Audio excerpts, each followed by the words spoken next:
Segunda-feira, dia de Santo André Dong-Lac e seus companheiros mártires. Queridos irmãos e irmãs, sejam todos bem-vindos a este canal de evangelização. Por favor, se inscreva no canal, já clique em gostei, depois você deixa um comentário para me ajudar. Vamos tomar o evangelho que está em Lucas, capítulo 21, versículos de 1 a 4. O Senhor esteja convosco, Ele está no meio de nós. Proclamação do evangelho de Jesus Cristo segundo Lucas. Glória a vós, Senhor. Naquele tempo, Jesus ergueu os olhos e viu pessoas ricas depositando ofertas no tesouro do templo. Viu também uma pobre viúva que depositou 2 pequenas moedas. Diante disto, ele disse: Em verdade vos digo que esta pobre viúva ofertou mais do que todos, pois todos eles depositaram como oferta feita a Deus aquilo que lhes sobrava. Mas a viúva, na sua pobreza, ofertou tudo quanto tinha para viver. Palavra da salvação, glória a vós, Senhor. Queridos irmãos e irmãs, no templo de Jerusalém, Jesus está observando as pessoas fazerem as suas ofertas. Veja que a oferta é uma necessidade para que a igreja e para que a evangelização aconteça. As ofertas, os dízimos são necessários para que a igreja possa continuar evangelizando. O evangelho não tem preço, mas custa evangelizar. Isso nós precisamos ter muito claro nas nossas mentes. Custa evangelizar. Custa manter toda a estrutura funcionando para que a palavra de Deus, a Eucaristia e todos os sacramentos sejam ensinados e distribuídos conforme o Senhor nos pediu. Mas Jesus está aqui observando a disposição interna, a disposição do coração daqueles que estão dando dinheiro para a oferta, aqueles que estão dando dinheiro para Deus por meio do templo. Jesus estava lá, vendo essas pessoas, versículo 2 diz: Viu também uma pobre viúva que depositou 2 pequenas moedas. Então as pessoas ricas estavam depositando sua oferta e chegou uma pobre viúva. E ali ela depositou 2 pequenas moedas. E aí, diante disso, nosso Senhor toma a palavra e diz: Em verdade vos digo que esta pobre viúva ofertou mais do que todos. Como assim? Ela ofertou mais do que todos? Os ricos não estavam dando quantias de moedas, de dinheiro? A viúva só deu 2 moedas. Isto é mais do que o outro, meus irmãos? Às vezes, aos olhos de Deus, o pouco que nós temos, se damos daquilo que temos, se damos com coração, se damos de forma generosa. Se o nosso pouco é hoje tudo que eu tenho, isso aos olhos de Deus é tudo. Isso aos olhos de Deus é muito, porque eu posso ter muito, mas se dou só um pouco, isso aos olhos de Deus é pouco.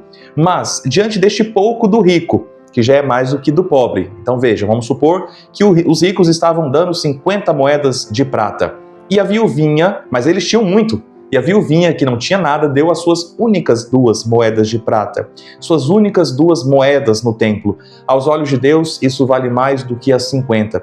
Veja na sequência: Pois todos eles depositaram como oferta feita a Deus aquilo que sobrava. Cuidemos, meus irmãos e minhas irmãs, para que de fato os nossos depósitos de ofertas, de dízimos, não seja o que sobra do nosso bolso. O dízimo, ele precisa ser uma prioridade da nossa vida de cristãos, porque dízimo não é só dar dinheiro. E eu não só posso dar dinheiro porque está sobrando, mas não. O dízimo precisa entrar no balancete do mês da nossa vida. Então veja, outro detalhe importante nós precisamos ter em consciência. Às vezes nós damos dízimos se vamos com a cara do padre, se a gente está gostando daquele coordenador ou não. Não, isso não é certo. Eu devolvo o meu dízimo porque eu sei que Deus me deu tudo que tenho, deu-me as capacidades, deu-me todas as potências e oportunidades. Eu devolvo o dízimo porque eu sei da necessidade desse dízimo para a evangelização, então eu não posso devolvê-lo porque eu fui com a cara do padre, e não pode ser o que me sobra. Tem que entrar de fato na contabilidade do mês.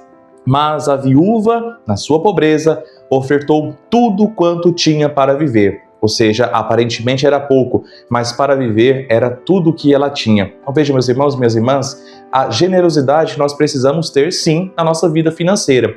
Mas eu quero destacar um outro elemento aqui. É claro que Jesus está falando de dinheiro mesmo. Jesus está falando explicitamente do dinheiro, dos dízimos, das ofertas que nós damos aos templos, à igreja, que precisa desse dízimo para sobreviver e te forma. Quando você dá o dízimo, você é formado a confiar na providência de Deus. Eu sou formado a confiar na providência de Deus. Eu preciso dar conforme eu posso dar, mas dar na generosidade sem ser muquirana com Deus. Mas o outro elemento que quero destacar é: será que eu dou a Deus aquilo que me sobra? Então falei do dinheiro, mas deixa eu te falar do seu tempo.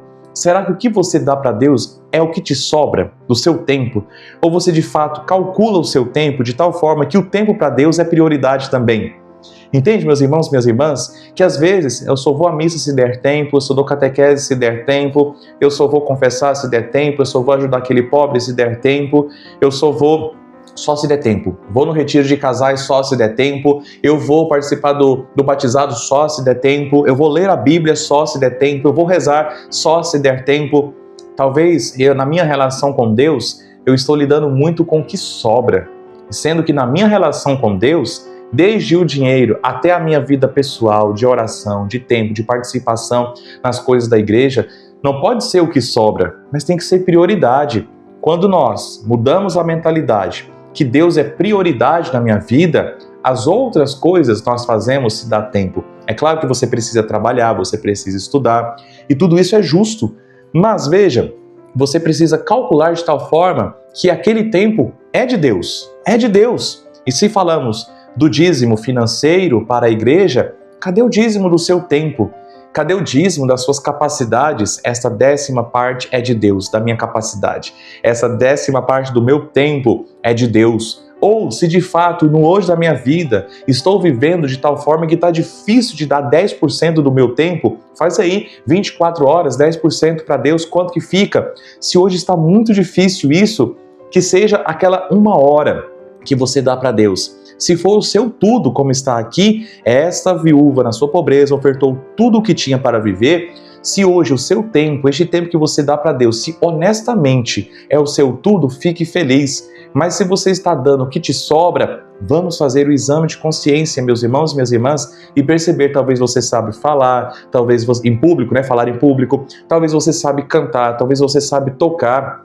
Veja, ontem nós tivemos aqui em Bom Jardim, em Baliza, um retiro para Crisma em primeira Eucaristia. Meus irmãos, não tivemos cantores, não tivemos tocadores. É falta de tocador e cantor? Não, não é, mas é porque as pessoas não se dispõem ao serviço. Elas querem dar o que está sobrando. E não é isso, meu irmão, é de fato tirar um tempo para isso. E não estou falando só daqui. Não. Quantas cidades sofrem a mesma coisa? Você que está me ouvindo aí, na sua paróquia, você pode ter certeza, se você for lá no pároco e conversar com ele, ele vai reclamar da falta de músicos, que às vezes ficam se desdobrando para conseguir atingir as várias realidades. Entende? Às vezes a falta de catequista, falta de pessoas para fazer leitura, falta de pessoas para assumirem o ministério da Eucaristia, para ficar ali na porta acolhendo as pessoas com a pastoral da acolhida, para participar. Entende, meu irmão, minha irmã, que às vezes a minha relação com Deus tem sido no que sobra e nunca vai sobrar se não for prioridade. Por que você trabalha todos os dias? Porque é prioridade. Se não pagar, você não paga suas contas. Se você não trabalhar, você não paga suas contas. Porque você tira tempo para comer. Porque se você não comer, você morre. Para dormir, porque se dormir, você morre. Entende? Quando Deus é prioridade na minha vida, eu vou dar tempo para Ele, porque Ele é importante para mim, porque sem Ele eu não sou nada. Que o Espírito Santo nos ilumine, nos fortaleça e faça de nós pessoas generosas, não dar a Deus aquilo que sobra, mas de fato tirar do nosso tempo, tirar da nossa vida, tirar do nosso dinheiro, para que a obra de Deus possa acontecer. Amém! Queridos, obrigado por você estar aqui. Deus te abençoe, Deus te pague, Deus te ilumine muito pela sua presença aqui neste canal de evangelização. Escreva aqui nos comentários: Senhor, quero ser generoso. Senhor, quero ser generoso. Não se esqueça de se inscrever no canal e clicar em gostei. Que Deus te abençoe. Em nome do Pai, do Filho e do Espírito Santo. Amém.